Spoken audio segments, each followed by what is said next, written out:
Welcome to the deep dive. And today, well, we're going to try to wrap our heads around this whole defeasible reasoning thing, something I know will intrigue all you philosophy folks out there. Yeah, it's definitely one of those concepts that gets right to the heart of how we think, how we form beliefs and make decisions, especially when we don't have all the information. Because in the real world, it's rare to have all the pieces, right?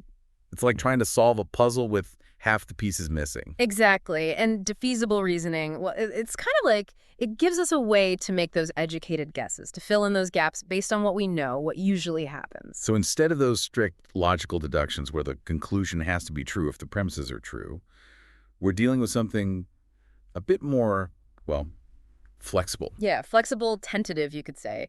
The conclusion is reasonable, it's likely, but it's not guaranteed. And that's what makes it so interesting, right? Yes. It's this gray area, this space between those airtight logical proofs and just plain old intuition. Absolutely. And it turns out this kind of reasoning, well, it's been around for centuries, going all the way back to Aristotle. Ah, Aristotle. Always a good place to start when you're diving deep into philosophy. So what did he have to say about this kind of reasoning? Well, he actually distinguished between two types of reasoning: deductive, which we all know and love, and what he called dialectical reasoning, which was essentially defeasible reasoning. Interesting. So he was already making this distinction between the strict formal logic and the kind of reasoning we use in everyday life. Right, and what's fascinating is that he saw both types as important, each playing a different role in our understanding of the world. Deductive logic was crucial for scientific knowledge, those universal exceptionless laws. But in the real world, it's rarely that neat and tidy, is it? Mm. We're constantly dealing with exceptions, with situations where the usual rules don't quite apply. Exactly, and that's where defeasible reasoning comes in.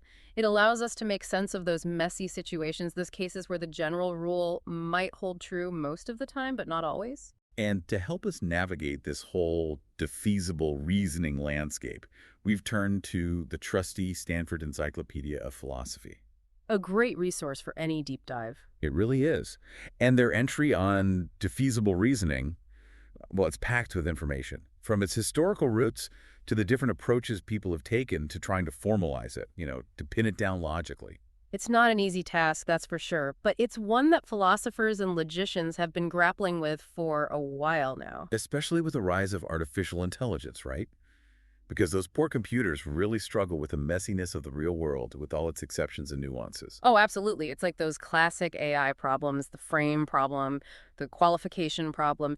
They all highlight this need for a way to represent common sense knowledge, those assumptions we make about how things normally work. Like that classic example, birds fly, which is true most of the time. But then you have penguins, ostriches, all those exceptions. Exactly. And trying to teach a computer to handle those exceptions, to reason defeasibly, well, it's a real challenge, and it makes you realize just how much we take this kind of reasoning for granted in our everyday lives. It really does. And it makes this deep dive all the more intriguing. So let's get into it, starting with some of the philosophical developments that laid the groundwork for our understanding of defeasible reasoning. Sounds good to me. The Stanford Encyclopedia entry mentions some key figures, like Chisholm, who linked defeasible reasoning to sense perception. That's a crucial connection because it gets right to the heart of epistemology, how we form beliefs about the world based on our senses. Right, because our senses, well, they can be deceiving, can't they? Like Chisholm's example of being appeared to readily.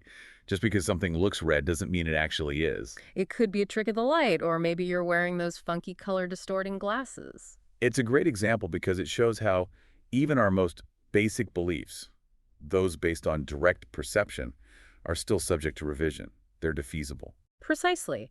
And then there's H.L.A. Hart, who highlighted the importance of defeasible reasoning in the law. That makes sense because the law often deals with complex situations, gray areas where the usual rules might not apply. Exactly. Judges often have to make decisions based on incomplete evidence, and legal principles themselves often have exceptions, those built-in escape clauses, you could say. Like the principle that contracts should be honored. But there are all sorts of situations where that principle might be defeated, like if there was coercion involved or if the contract is deemed unconscionable. Right, the law has to have a way to deal with those exceptions, and Hart argued that mechanism, well, it's defeasible reasoning. So we're seeing this seemingly abstract concept pop up in all sorts of different fields, from how we perceive the world to how we make legal judgments. It really underscores how fundamental defeasible reasoning is to how we navigate the world, how we make sense of things. It does. And I think that's a great place to transition to our next point, those diverse applications of defeasible reasoning and what Yep. they can tell us about, well, about everything from language to knowledge to even moral reasoning. Now, that's where things get really interesting, especially for a philosopher. Absolutely. So let's dive into that. Yeah, for a philosopher, I mean, this is where the rubber meets the road, It's not just abstract logic anymore. It's about how we actually use this reasoning in our lives. It is, and it's amazing how many different areas it pops up in. Huh. Like, take storytelling, for example, something we all do, whether we're reading a book or just gossiping with friends. Right, and think about it. When you're listening to a story, you're constantly making assumptions, filling in those gaps based on what you know about the world. It's like those mystery novels, you're always trying to figure out who doing it, building up a theory in your head based on the clues. And those clues, well, they're often open to interpretation, right? What seems like a smoking gun at first might turn out to be a red herring. Exactly. So you're building this whole narrative based on these defeasible inferences, and then a new piece of information comes along and bam, you have to revise your whole theory. And that process of revision, that's really key to defeasible reasoning. It highlights that our knowledge, well, it's not always set in stone. Which is a pretty big deal for philosophers, right? Because it challenges that whole idea of knowledge as justified true belief. If our beliefs are constantly being revised, how can we ever be sure we've got it right? It's a huge question, one that gets to the core of epistemology, and it's something that different philosophical approaches to defeasible reasoning try to address, like Pollock's system of prima facie reasons and defeaters. Right? Chisholm's appeared to redly example, where seeing something red gives you a reason to believe it is red, but that reason can be defeated if you find out you're wearing those color-distorting glasses. Exactly. Pollock takes that idea and formalizes it. He distinguishes between prima facie reasons, those reasons that support a conclusion unless they're overridden, and defeaters, which can undermine those reasons. And he breaks down those defeaters even further, right? There are rebutting defeaters, which give you a reason to believe the opposite conclusion, and undercutting defeaters, which just cast doubt on the reliability of the initial reason. Right. So if I see someone smiling at me, that's a prima facie reason to believe they're happy, but then I find out they just won the lottery, well, that's a rebutting defeater because now I have a reason to believe they're happy for a different reason. And an undercutting defeater would be like realizing they're a really good actor and that smile is just part of their performance. Perfect examples. And Pollock's system, well, it tries to lay out how a perfectly rational agent would weigh these reasons and defeaters to arrive at the most warranted beliefs, given the evidence. But that whole idea of constantly revising our beliefs, it does raise some thorny issues about the stability of knowledge, doesn't it? Absolutely. And that's where another epistemological approach comes in, the theory of belief revision. The AGM model, right. Where instead of building beliefs from scratch, we're more focused on how we update our existing beliefs when we get new information. Yeah, think of it like renovating a house instead of building a new one. You're not starting from zero. You've got a structure already in place. And the AGM model, well, it offers some guidelines for that renovation process, suggesting that when you encounter a belief that clashes with what you already believe, you should try to accommodate the new information while minimizing the disruption to your existing beliefs. You're aiming for consistency while trying to preserve as much of that original structure as possible. But it's not a perfect model, is it?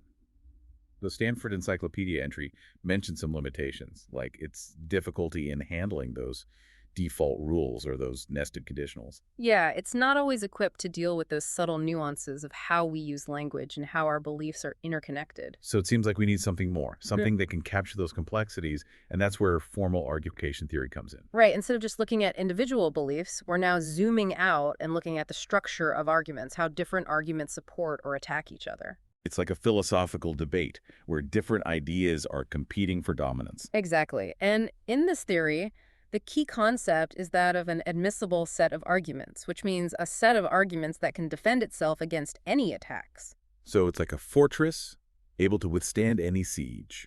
That's a great analogy. And it highlights how in defeasible reasoning, it's not just about having the right reasons, but also being able to defend those reasons against potential counterarguments. Which is a lot like the scientific process, right?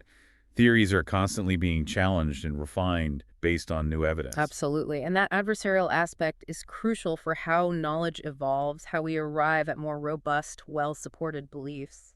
Now, we've been talking a lot about these epistemological approaches, But there's also that logical side to defeasible reasoning, and that's where non-monotonic logic comes in. Right. This is where we start to get into the formal nuts and bolts of how defeasible arguments work, how they differ from those rigid structures of deductive logic. Which I think would be really helpful for our philosopher listener to unpack what makes these non-monotonic logics unique, how they break free from those constraints of deductive reasoning where everything's so cut and dried. Well, it all comes down to this idea of monotonicity.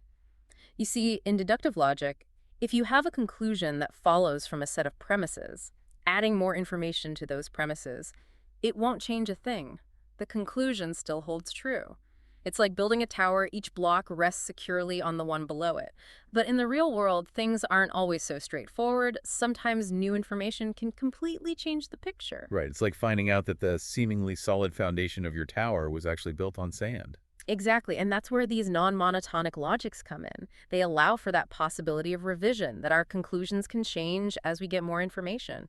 They embrace that dynamic, ever-evolving nature of how we actually reason. Which is a huge departure from that traditional view of logic as being all about absolute certainty. It really is. It's like acknowledging that we rarely have the full picture and that our beliefs need to be flexible enough to adapt to new information.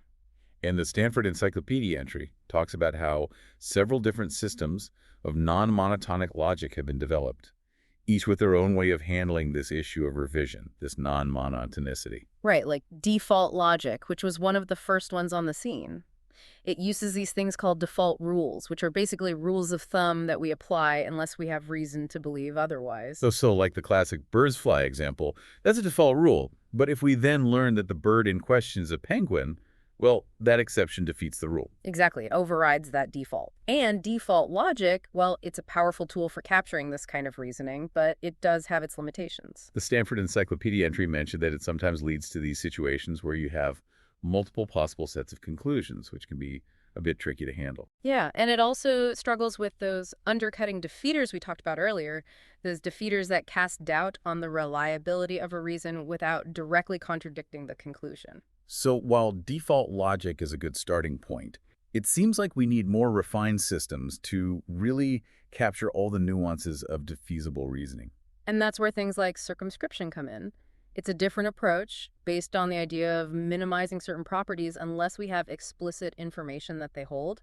It's kind of like Occam's razor applied to logic, assuming things are as simple as possible unless we have evidence to the contrary. I like that analogy. It connects back to this philosophical idea of parsimony, choosing the simplest explanation that fits the data. Right, and circumscription, well, it has its strengths, but it also runs into problems. Like sometimes it clashes with the principle of specificity, where more specific information should override more general rules. And that's where those preferential logics step in, offering a way to rank different possible scenarios based on how well they satisfy our default assumptions. Precisely. It's like saying, okay, all these scenarios could be true, but some of them fit better with our general understanding of how things work. Preferential logics are really good at handling those situations where you have conflicting defaults. But they can get pretty complex, can't they? All those rankings and comparisons, it can be hard to wrap your head around. It can be, yeah. And then there's another approach, the logic of extreme probabilities, which tries to bring in probability theory to model defeasible reasoning. So instead of talking about defaults in this vague way, we can assign probabilities to them. Exactly, like saying the probability of a bird being able to fly is very high instead of just saying birds typically fly. It gives you a more precise way to quantify those default assumptions. But there's still some challenges, right? Like how do you actually determine those probabilities? And isn't it a bit of a simplification to equate typicality with near certainty? Those are valid points, and it's true that these probabilistic systems are still under development. They're not perfect. But they do offer a powerful tool for analyzing defeasible reasoning, especially in fields like artificial intelligence where you need that level of precision. So it seems like there's no one-size-fits-all solution. Each of these systems has its strengths and weaknesses. That's right, and the choice of which system to use often depends on the specific problem you're trying to solve, the kind of reasoning you're trying to model. And then there's that whole issue of causation, which we touched on earlier. How do you incorporate that into these systems of defeasible reasoning? That's a huge question and one that continues to be debated. The problem is that many of these standard non-monotonic logics, they don't really take into account the causal relationships between things. So they might treat two events as equally likely, even if one is clearly caused by the other. Exactly, and that can lead to some counterintuitive conclusions, like in the famous Yale shooting problem, where the logic can't distinguish between the likely outcome of someone dying after being shot and the mere possibility of them dying from some other unrelated cause. So it seems like we need to find ways to integrate those causal relationships into our models of defeasible reasoning. We do, and that's something that researchers are actively working on. There are different approaches being explored, like using causal networks to represent those causal relationships, or incorporating ideas from causal modeling into those non-monotonic logics. It's a fascinating area of research, one that really pushes the boundaries of how we think about logic and reasoning. It does, and I think it highlights just how complex and multifaceted this whole notion of defeasible reasoning really is. It's not just a simple set of rules, it's a dynamic, evolving system that we use to make sense of the world around us. And it's a system that's still not fully understood. There are still many open questions and challenges to be addressed. Which is what makes it so exciting for philosophers and logicians. There's always more to explore, more to learn. Absolutely. And for anyone who's interested in diving deeper into this fascinating world of defeasible reasoning, I highly recommend checking out that Stanford Encyclopedia of Philosophy entry. It's a great starting point for this journey. It is. And to our listener, thank you for joining us on this deep dive into the world of defeasible reasoning. Hopefully, it's given you a new appreciation for the complexities of how we think and the challenges of trying to formalize those processes. We've covered a lot of ground, from the historical roots to the different approaches to formalization, but as we've seen, there's still much more to uncover. So, until next time, keep those philosophical minds engaged and remember that even in a world of uncertainty and exceptions, there's always more to learn.